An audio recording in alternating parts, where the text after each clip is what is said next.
GBP roast. GBP roast. Sorry, you in danger. Right now, I gotta flame you. This is GBP roast. GBP roast. On your Google business profile. It's about to go down. We roasting and reacting. We ain't come to play. 20 years in SEO. JP, Lambo, and Dre. Bringing facts and guests. Oh, yeah, we bring the dopeness. Welcome to the show. Hope your profile don't get roasted. Oh yeah, happy hump day, guys. What is up? What's going on, y'all? Looks like Keith Lambo grew Keith, beard. really grazie. I know. Here. What's up, Brian? How you doing today? I'm doing fantastic. How are you guys? Doing Love great. it, love it. It's great weather out here in the Bay Area. Looking good today. My favorite time of the year. Yeah. How you're in Colorado, right? Yeah. How's It's it out been there? nice. It's been nice and warm. It can't complain. It's good. Love it. Okay, today we got a special guest on, Brian Kato, and he'll be giving a quick. Are you gonna be talking about something real quick today, like a little short talk, or? Yeah. I'll talk a little bit about some stuff, some All right, things. cool. Looking forward to that, and we have JP here who's going to be talking about what are you going to talk about here? The show or not the show? To show or not to show your address on your Google business. And of course we're going to go over our ranking in public and share some awesome results from the tip that we shared last week, and then we have a lawn company that will be roasting today. So, but before we do that, my apologies for our loud soundboard. We had a drum roll last week, and you were sharing a tip, JP, and someone was asking, what was that tip on that one pack that you had last week? Yeah, so one way that you can show in the one pack, which is basically the knowledge panel, is to brand a keyword. So a lot of times if we know that putting keywords in your business name is important or helps, then you can do that by taking a step further and actually branding out like a major term. So you could be Dallas Plumber as your business name, Kansas City Locksmith, something like that. So there are ways to get around it. That's not, again, you're probably going to get people coming after you like competitors, but that's kind of just the game with it. But it's stuff that I have done this for a very, very long time. It does work. It is effective. It still works. So just make sure you have everything to back it up. So making sure that you have all your signage and business licenses and names and things like that that are all matching that. So. All right, there you go, guys. Sorry for the interruption last week. Now you got that tip. Let's go on to our very first reaction video. Service pages look like this, you need to fix them immediately. People forget the one thing Google actually wants, which is context. So if your service pages just list features, you're missing out on a huge opportunity, but here's an easy fix. Write at least 300 words on what the service is, who it's for, and why it works. Also, make sure to add frequently asked questions at the bottom, answering real questions people ask. This one tweet could double your ranking chances. Thoughts? You guys add that much content for services pages? I don't necessarily think you have to go write 300 words and you're going to see these amazing results. But everything that we tie into our Google business profiles, we use that to list as many services as we can. The content on your webpage is a huge factor in ranking on maps. So write with what you do exactly, but it's not like a magic key for all. Brian? Yeah, I'm pretty much the same way. It's aligning your content is the name of the game, right? We want to make sure that it's got the right words. You're not putting a bunch of like fluff, nonsense on the page. Mm-hmm. I think that matters more than the right 300 words. We've seen stuff that will reduce the actual content quantity on a page, but we're hitting the right keywords. Mm-hmm. Yeah. And that tends to have a better effect. I mean, even with 100 keywords than you would with 3. All right. Yeah, I mean, like even our test site, I think we have like one sentence per service and it's ranking. So I mean, as long as it's talking about the actual service, has the entities or what we're talking about, what we're offering, and what he said too, like who we are, what we do, and where we do it, stuff like that. I think really makes sense. Okay, let's. Oh, I'm curious about FAQs. Are you guys doing FAQs? I know this is a big thing when it comes to like like in the AI LLMs pulling these things in? I mean, are you guys starting to use this? Or I'm have not used I'm this? not actually writing the FAQs out, but we are answering queries that would be relatable to that. So like example, when we did the questions and answers for your site, your test Oh, yeah. GME that we're ranking, we did some questions and answers. So the most important thing, you don't have to write like the question out and then write the answer in an FAQ or mark it up or anything like that. As long as you're actually answering the questions, that's fine too. Got it. Right, Brian, you doing any FAQs? I'm using FAQs, and I'll depending on what we see with results out of it, I may go in and I may modify those from time to time. One of the common things I see with a lot of people on like their, not necessarily the product and service pages, but some of the content in general, is that a lot of people have this one and done kind of a thing, where they'll create the content and then it's like, we're good, Yeah. can move on. And occasionally you need to revisit some of those things. Intent may change for them. You need to take a look and see, if that has happened. Hell, look at things like Bitcoin, right? 20 years ago, everyone would have thought it was, a joke and all that. 5 years ago, you couldn't get people to shut up about it, and now it's kind of crickets again, right? So if you're optimizing for stuff like that, you may want to retune your page, revisit those kinds of things if you start seeing them drop in Search Console. Got it. Love it. All right, let's check out reaction video number 2. This is one of the biggest misses by local SEOs everywhere. And that's putting your Google business profile information onto Bing. Not only does this tell Google and give Google more information about your name, your address, your phone number, but this is also where ChatGPT is going to continue to gather information and be integrated. All right, Bing places. Are you I guys wouldn't in necessarily Bing? say it's for Google. However, to sync up what Google's allowing you to actually get your information on Bing is super easy. You can actually sync it up directly with your Google business profile and it gets verified right away. So obviously they're paying attention. They're doing some cross promotion between search engines in one way or another. But yeah, Bing is also another platform you definitely want to be on. A lot of AIs are using Microsoft and Bing as a way to pull that information.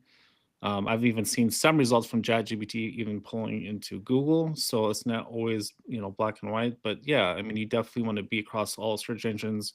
An older audience seems to be pulling a lot of searches from Bing. Younger audiences still use the main search engine, which is Google. So yeah, it's just another place to be on. Are you doing anything with Bing, Brian? Yeah, my thought is you want to be as many places as you possibly can. The name of the game right now is omnipresence. Yeah. I want to be everywhere. The one thing that he didn't mention was Apple Maps. I know, JP, you've talked about this, but like, if you're on Google Maps, you can totally, I've seen it happen and experienced it. You could rank number 1 on Google Maps, but if you haven't gone out and claimed your Apple Maps Connect, you're a ghost. You don't exist in the iOS ecosystem. Oh. Yep. And that's a quick win. Apple Maps Connect. So businesses should be looking into Apple Maps Connect. That's what it's called on the Yeah, platform? it's called Apple Maps Connect. That's their platform for managing your Apple Maps. And also too, if you're in Yelp, usually you'll be in Apple. Got it. So it's like Bing Places, my Google business profiles, and then Apple Maps Connect. That's what it is. All right.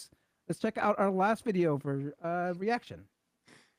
You're not searching on Google anymore, you're searching on AI. So Google isn't a search engine anymore. It's an answer engine powered by AI overviews and AI mode. So since May 2024, AI overviews now show above organic results. And sometimes even ads. If your brand's not in those summaries, you're losing relevance and traffic. So AI overviews pull content that's clear, sourced, and contextually strong, just like AI mode is doing right now. So think about short, fact-based answers, structured data like schema, and authority signals like reviews and FAQs. Make sure to include that on every page. So start by searching key terms in your niche, see if any AI overview appears. Use Ahrefs Brand Radar to track if you're mentioned there. Then optimize your content for answer style formatting like bullet points, again, schema, comparison tables, FAQ blocks. Look at the results from AI mode, Gemini 2.0, ChatGPT, Perplexity, and then re-engineer what the results are showing.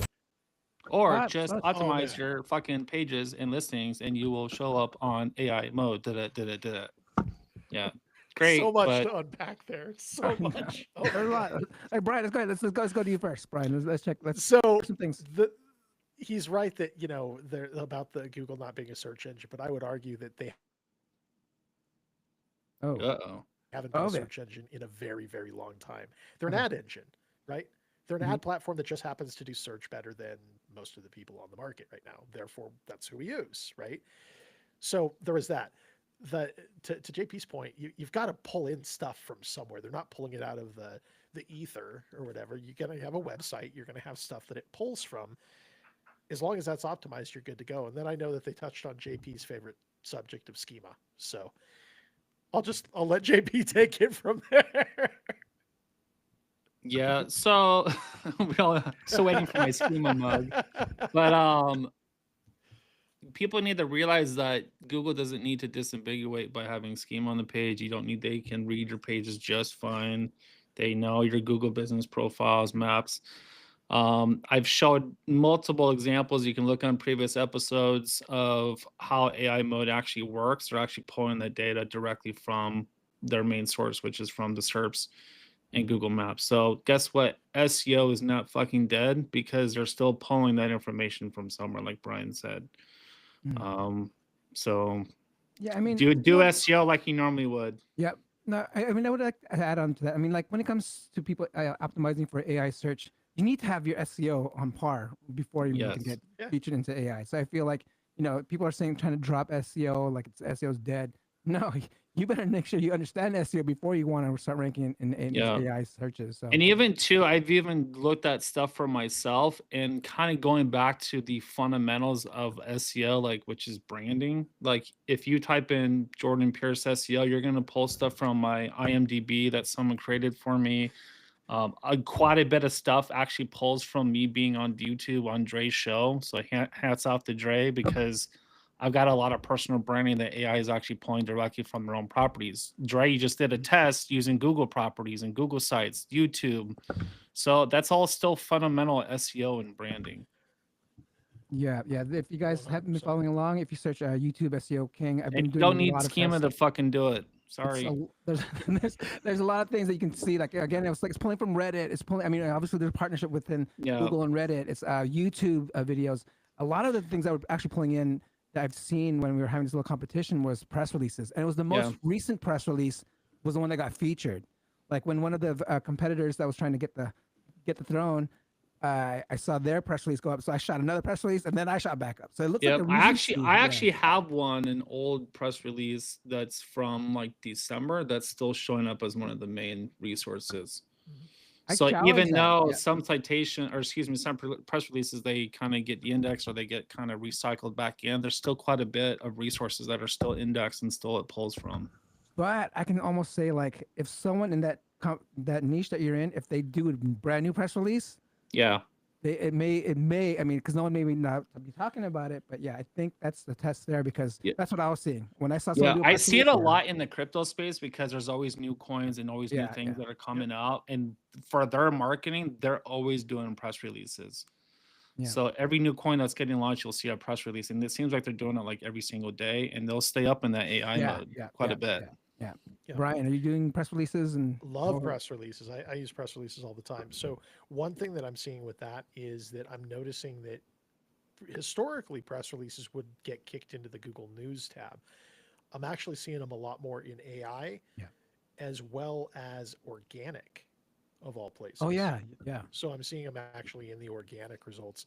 We tend to brand a lot with our press releases as well, so it's got a very SEO focus on it, which again, supposedly SEO is dead, I guess. So we'll just we'll move on from there. SEO is a zombie because it's already dead. It's been dead several times, from what I understand. All right, guys, let's go into our ranking in public. So I want to pull something up here. Last week we decided to do driving directions. So I was actually out in San Francisco for a dentist, and I decided to okay, let me do driving directions while I was driving my way back home.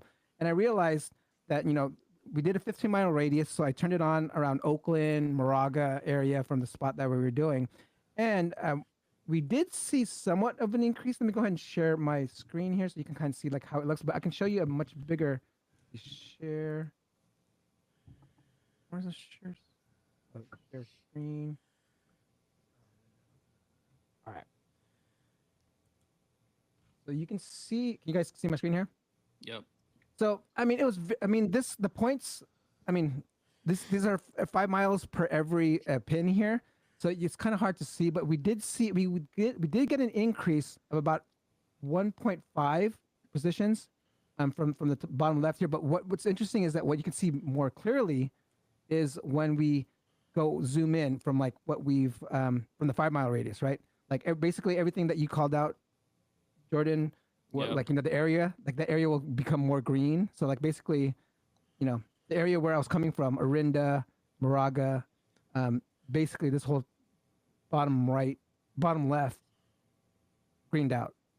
I mean, it was kind of harder to see in this part because it's kind of like maybe if I got more detailed pins, we could probably see it more. But there was like some ranking changes from like what we had like 7 to 4 around here.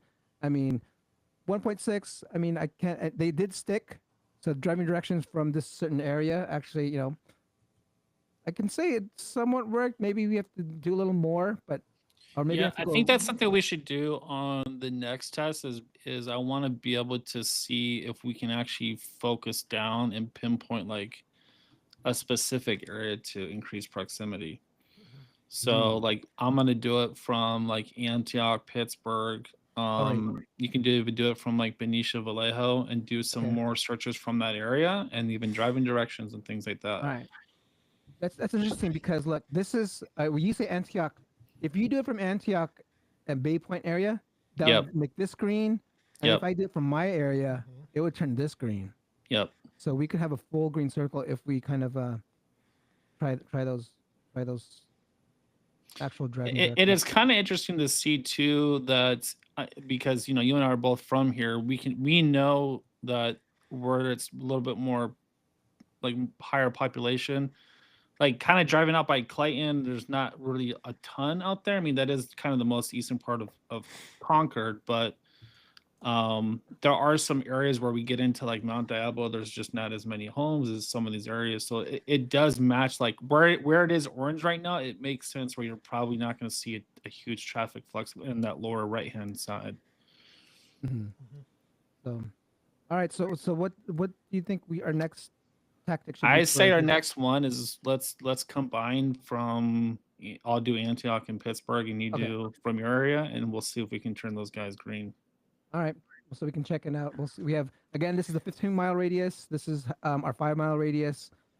We did see improvement in both areas. It's just not as apparent in the 15-mile radius because I guess my pins are just really spread out. Maybe if I got more detailed, we'll see. But we'll try again this coming week. That sounds like a good. I think if we do that, if that happens, I think we would possibly turn this whole grid green. If we do that. Yeah. All right. So we'll try that out next week. So we just got on to our next segment we have here. Yeah, we're going to verify some GBPs right now. How we do it. So the presentation we're going to go over today is talking about whether you should be hiding your address, showing the address, and kind of the differences between both. Before we dig into that, it's really important that you guys understand what's really within the guidelines of Google Business of what you should actually be doing. You can get this directly from support.google.com/business. You can click on different links here specifically relating to what your issue is. In this case, we're looking at the address. I work with a lot of home service providers. That's really the main type of business that I personally work with. So we're looking at your plumbers, your contractors, things like that. Quite a few of my clients actually have where the address is showing because they actually allow customers to even walk into their place of business, talk to them personally, one-on-one. And they also provide services out in the field. That's considered to be called a hybrid model. So a hybrid basically means they're showing the address, but they are a service business. If you do hide your address, show your address, it's really important that you do have signage on the building. whether that be like a lobby listing if you're inside an office building, if you're more of an industrial type of building, which is what a lot of contractors are in. You definitely want to have some type of signage on the building in front of your suite, something like that. Google does check this as well. So they will actually check to make sure that you do have all of your signage done. They even have people that would do manual checks, check out Street View, check out, sometimes they'll call other businesses. They'll even call your business and say, hey, I'm trying to find your office. What are you next to? So keep in mind that Google does call every once in a while to kind of find out exactly if you are a service business that's showing the address or you actually should be hiding it. So keep that in mind. Another thing too is when you are showing the address, you always want to try and have like real photos that are actually on there as well. So if you're a service, you want to have all your service trucks parked out there, because Google will, if you ever get suspended, you'll have to show some proof with photos, again with signage in your service trucks. If you hide the address, this is usually typically you're not going to have anyone come into your place of building. A lot of times, if you're working out of your home, that's the time when you actually want to hide the address. Now, the only issue is that there is a difference between what could happen in your rankings. So typically, what will happen is a couple things. Let's say you're creating a brand new listing, and you show the address versus hiding the address.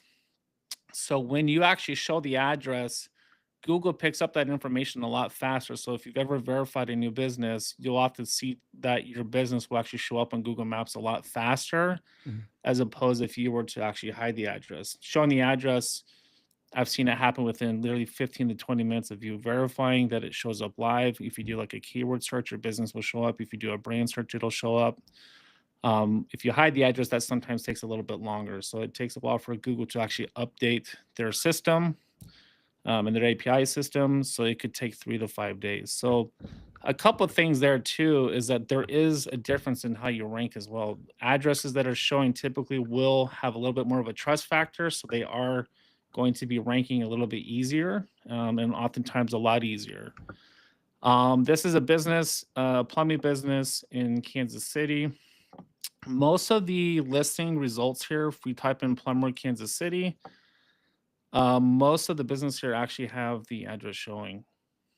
So it's going to be really hard for Stephen Tope Plumbing to actually get any type of rankings. One, because of the address showing, how close some of these businesses are to the center of Kansas City. A lot of them are even using some things in the business name and things like that. So keep in mind that if you are finding that your business just isn't ranking, even just showing the address, and I know that Joy Hawkins at Sterling Sky has done several case studies about this. You can read on their blog. They actually did a test where they had the address showing. It showed where it was ranking. They hid the address, and the rankings just dramatically dropped. And then they brought the address back in, and a lot of those rankings came back. So unfortunately, it's one of those things where you're kind of playing cat and mouse, because there's a lot of risk by showing the address, because someone can come in and say, hey, this is actually a service business. They have no signage and they're a plumbing company. So there is, a bit of some risk tolerance that's involved when you show the address, as opposed to not showing it. So keep in mind that if you are a service business and you do not have people coming to you, that you're going to have to hide your address, unfortunately. So but that's what I got for today. Nice. Okay, so you're saying so you're saying, let's say like I'm a plumber, work out of my house, in my home. I mean, even though if I have a truck with my branding, could put that there, but I'm just out of luck. Typically for businesses operating out of your house, you're more than likely going to have to show it no matter what. It's very, very rare that you may still see some people showing the address. But again, a lot of people don't want people coming to your home when they have a customer issue either. So that's another kind of reason why people do it. And also too, like when people are building out their citations and their branding, there's still several directories you can get onto, and you don't have to show the address. Like Yelp, you don't have to show your address. But there's still, Apple Maps, I think they just changed the feature where you can hide it, but for the most part, you're going to get more visibility. If people really wanted to show up to your house too, they could find it no matter what. Yeah. Got it. Yeah, Brian, any comments? So one kind of follow up for JP is, obviously there's proximity, prominence, and relevance. Those are the three kind of main levers you can pull to rank in maps. So correct me if I'm wrong on this, and just for the viewers for this, basically what you're talking about is the proximity. So like where they're at and physically having that location. I've seen it up to 67% loss Yeah. if you're hiding your address. Like it's Yeah. massive. Yeah. But if you are a service area business, it doesn't mean that you can't rank in maps. It just means that it's going to be a huge pain in the ass. It's to more rank for maps. difficult. It's a lot more difficult. And with the other components, relevance and prominence, you're going to have to almost like double or triple or even quadruple down on those, because proximity is such a major factor in that. So I'm not sure if you're seeing anything different than that, but that's kind of been my experience, is like, even if it is a service area business, you can rank, but you're going to have to be the most big badass like guy on the block to do that. Yeah, you're probably going to be doubling, tripling down on efforts. So Yep. Okay, I got a question for both of you, since you both are can be aggressive at times. How about those that do want to hide it and still rank? What can someone do? One of the biggest things, unfortunately, you're losing a lot of opportunity with different traffic signals. Like we can't like the test we're doing with you, where we're doing driving directions. You're losing that. You can't really do driving directions for a service business. So that could be more into getting more creative, and that's one of the things that we do is traffic. So like you can do that through paid ads. You can do it through people scanning a QR code. You could do it for doing a massive, text blast to all of your previous customers to leave a review. There's multiple ways of getting some of those traffic signals that you're not going to necessarily get from a natural business that's showing the address. Yep. Got it. Asking for reviews, that's probably the big one. And doing it, you can do it in a very legitimate way. A lot of companies are a part of networking groups, BNIs, Chamber of Commerce, things like that. And you can do presentations for those. I'm surprised, after every presentation, it has been so rare for me to hear people like, hey, if you got value out of my presentation, here's a QR to my map. Leave me a review, right? No one does that. And that's a massive missed opportunity. I mean, you look at BNI groups or any of that, like you're presenting to 50 or a couple hundred people. That's a couple hundred people you could potentially get reviews for, sharing your knowledge and having that interaction with your business. The other thing that I tend to look at when it comes to, if we can't show the address, and that's kind of what we're looking at, kind of like what JP's talking about, ads and traffic.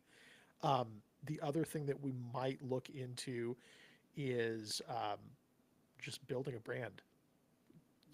Try and get a physical location if at all possible, right? If you don't want your house to show up, there are ways around that. Go rent a small office. Yeah. There are things, and I find a lot of SEOs just tend to get lazy about like, well, I want the free way to do it. Yeah. Right? Yeah. It's all about branding and building that business. So if you need to go get an office, just fucking go get one. Right. Yeah. It's part of the marketing. That's your marketing cost, right? Like that's something you just have to put under marketing, and just, even if you get a small office somewhere, right? It's like not a couple $100, few $100, maybe just. Yeah, there's a guy in the medical niche. He's got like, I don't know, I think he has about 40 or 45 offices that he built their whole brand around, and I think he pays like $300 or $400 a month. Oh, so it's not comparison to what offices can cost. It's very, very minimal, and he's obviously making a ton of money to cover those costs. Yeah. All right. Let's go down to our next segment. I don't have a intro here, so we'll just do some cheering.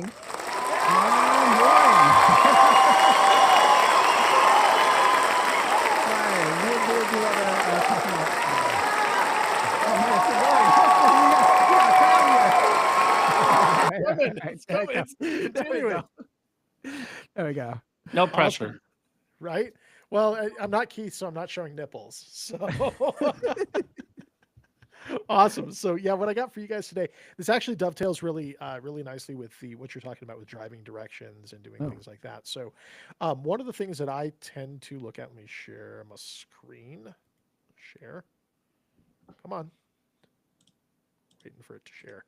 Here It we looks a are. little hidden. That's when you I got it. yeah, We're that's why I right was here. trying to figure it out where it was. But Awesome.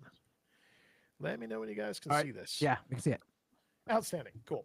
So oftentimes we see this kind of stuff. This is like your typical GeoGrid ranker. This is actually Google My Maps. I use this specifically just for like visualization because I want to see like where's shit happening, right? Mhm.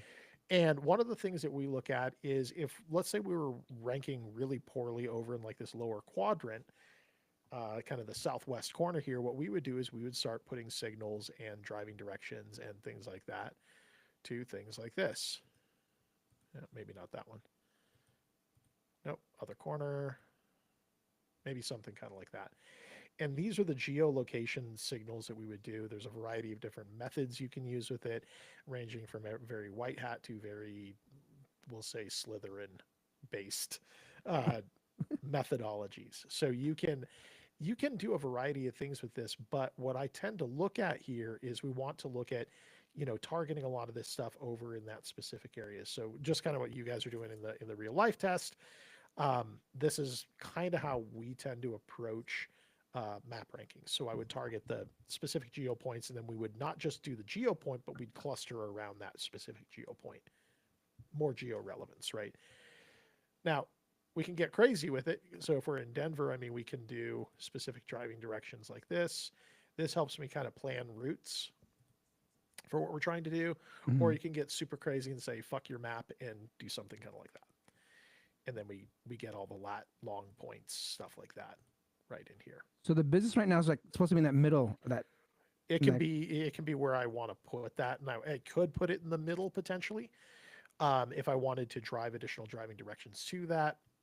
This just gives me some different data points, and depending on the methodology, I know that for anyone that has ever met me, that I love using sheets and data points and like databases and stuff like that. So this is a very it's a simplistic model of how I would approach it, and kind of like a visualization model of what I'm doing with databases and stuff like that for lat longs and doing kind of geospatial stuff. This is a very like quick and dirty example of what it is. And so you'll notice that all these are not uniform. They are randomized. Mhm. And so that's kind of how I tend to approach those lat long positioning on this. Results. And so, I mean, that's the big thing that a lot of people want to know is like, well, that's great. You can do this. And I've seen, the geo rings, and I've seen people do stuff like that. Depending on how you're doing it, that's where I tend to see what the actual results end up looking like.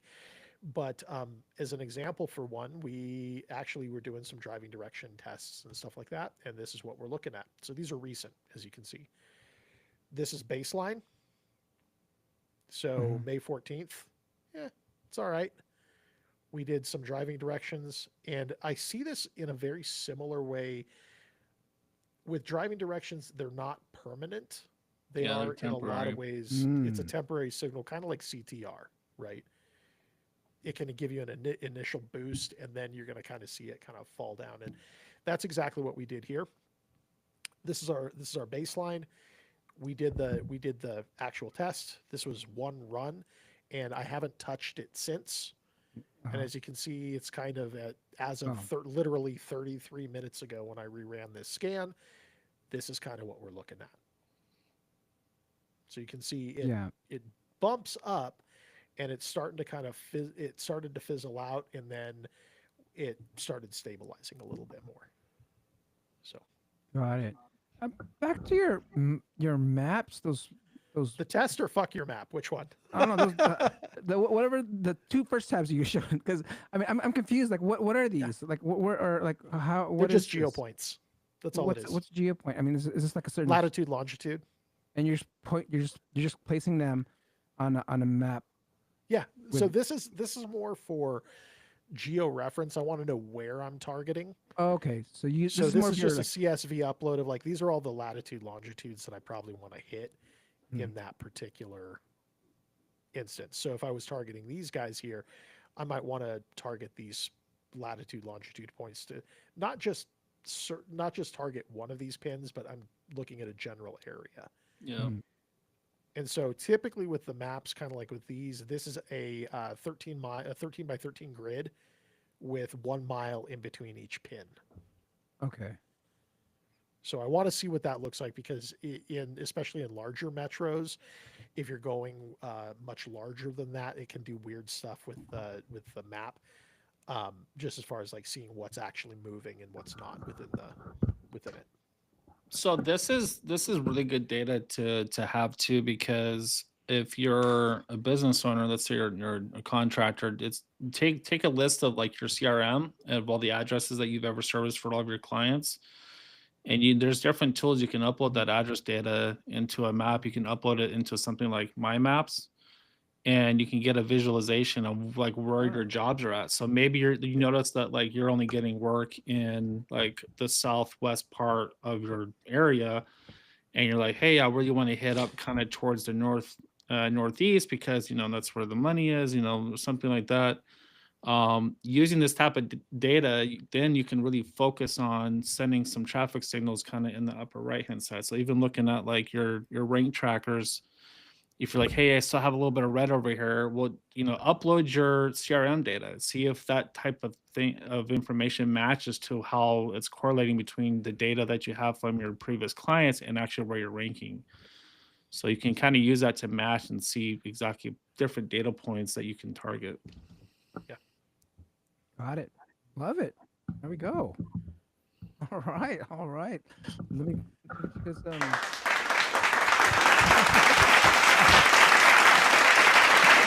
All right, let's go to our last part of the show. All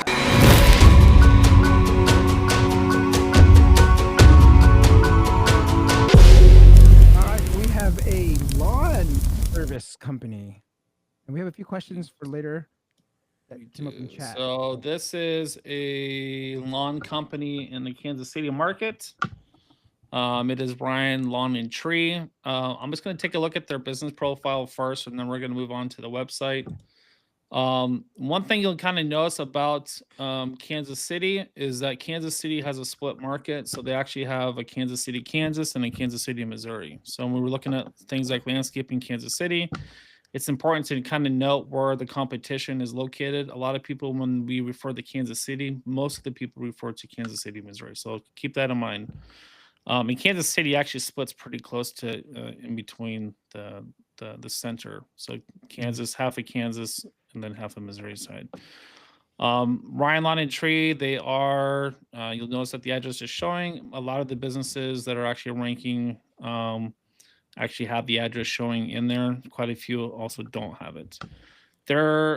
This is something that's really difficult because their primary category, what they offer is lawn care service, but they also mentioned that they offer like landscaping, even pest control and tree service. That's really difficult to do. Not impossible, but if you're really going after 4 major services, it's just going to be a more difficult time. Also, too, a lot of the reviews, again, this is another perfect example that it's not necessarily reviews are the driving force. There's still quite a few businesses ranking with, only 40, 15. This business, I think in particular, has about 190, I believe. 193. Their oldest review, let me take a look, or the newest one, was 2 months ago. So to me, that's still not enough. You still need to be consistent and still getting reviews. Again, asking those questions like, where do you live? What type of service did you get? And how was it? It's good that you're responding to reviews. Even if reviews happened a year ago, you can still go and respond to them, but it's not really going to necessarily make a difference in your rankings. However, just as a business owner, it's important to still respond to reviews. The biggest thing that I wanted to look at too was this business is considerably a little bit far outside of the centroid, but looking at their website, this is really, really poor. They hardly even mention anything onto their main page that they mention anything about Kansas City. They're using their homepage, and they're also looks like they're targeting like 4 states on here. So they're mentioning Kansas, Missouri, Nebraska, Oklahoma. They hardly say anything about the city. So this is one of those examples where you want to make sure that you're using internal pages, location pages that are targeting, in your case, Kansas City. And then if you do have additional locations in Nebraska, Oklahoma, that you do set up additional internal location pages for those areas. This is, I don't really understand this. This is a pretty poor H1. So whoever did this, that needs to be changed. Pros, in the clean red truck. What? Yeah, I don't even know what that is. Well, and what are they doing for brand on this? Because that's one of the first things that I tend to look at is, Yeah. Let me take a look. Where is it? Brand. Yep. So they do have multiple locations, as you can see. They should be using these internal locations. So like where it says location details, they should be using this one as their page. Their page, as in the Google business. Their profile Google link page? business profile. Yep. They have Facebook, Angie's List, so good. It's pretty consistent as far as what they're doing. LinkedIn. But other for branding, that's pretty much all they have. They have their socials, a couple of random. Looks like this could be like a forum related to the industry. So branding still definitely needs a lot of work. What happens if you search the phone on number? their website, none of the headings specifically mention the brand. They have the red truck, they have the Ryan team. Nothing actually mentions like the business brand itself. Yep. What about their citations? Can you check their citations with their phone number? I mean, I can just tell based upon what they have, but let me take a look.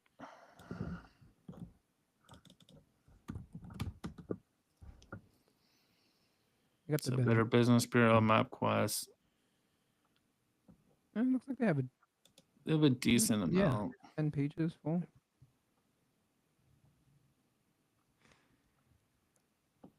But a lot of it comes down to the fact that they just don't have information. This really needs to get tied into a specific location page.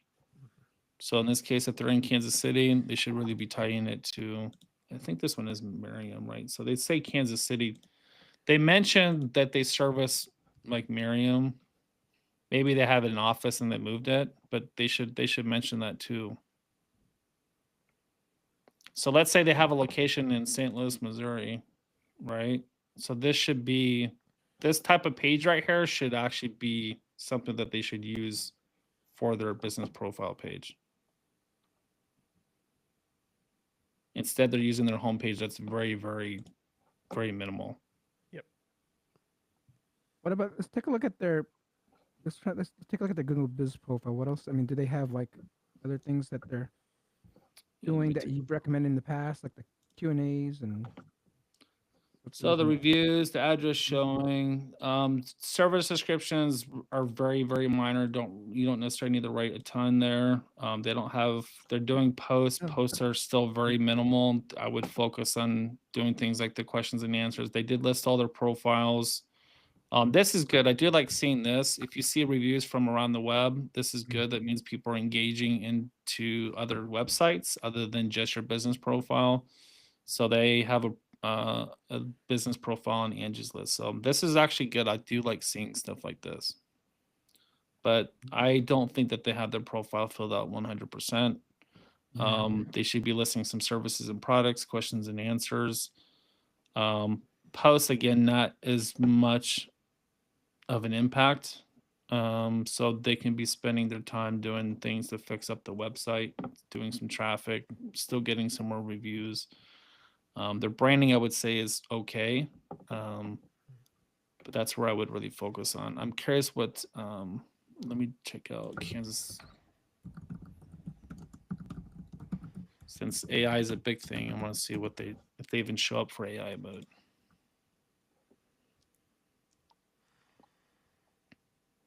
That Ryan, So they don't show up here.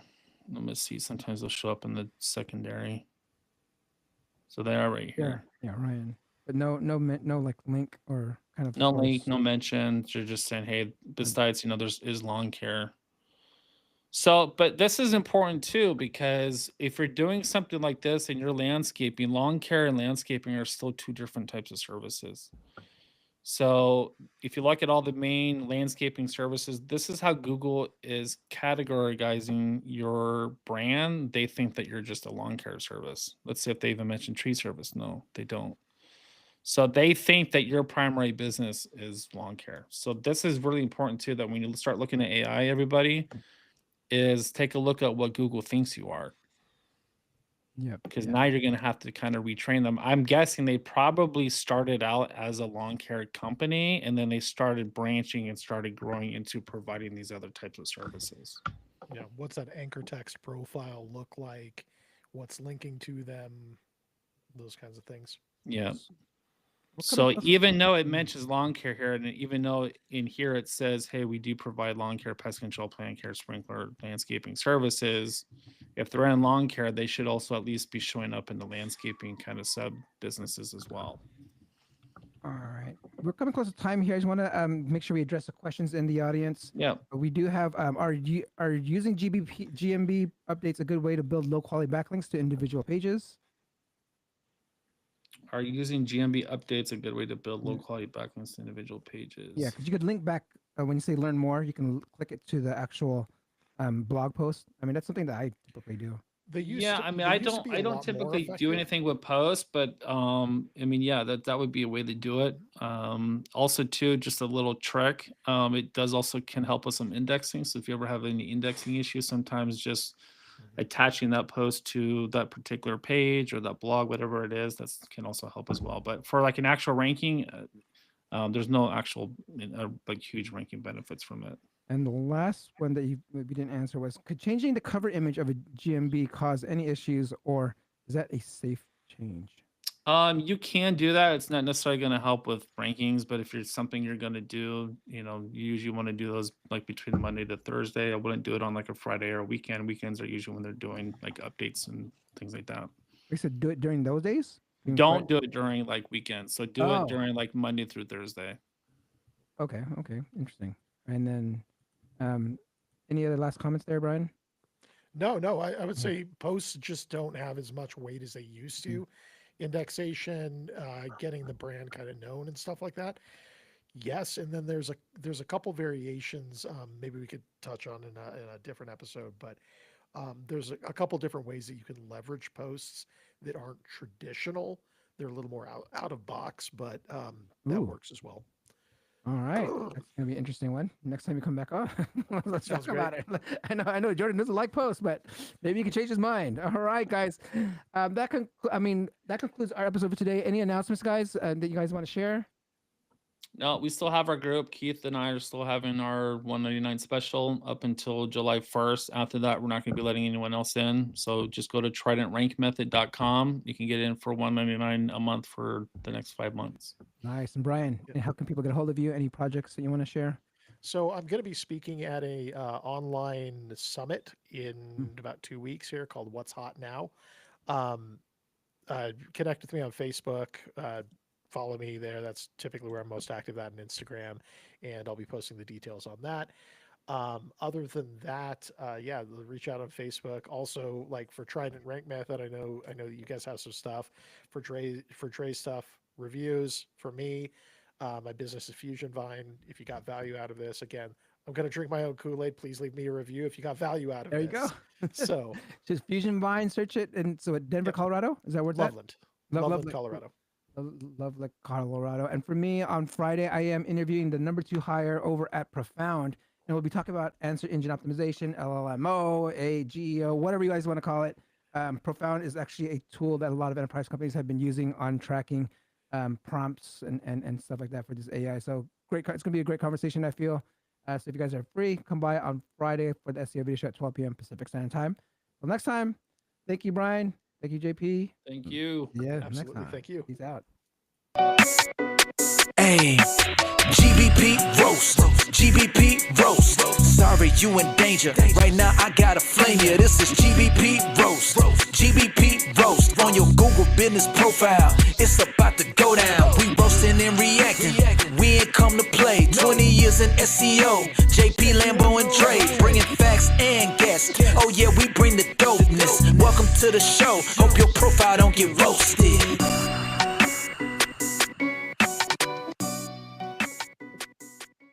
All right, let me see. Stopping.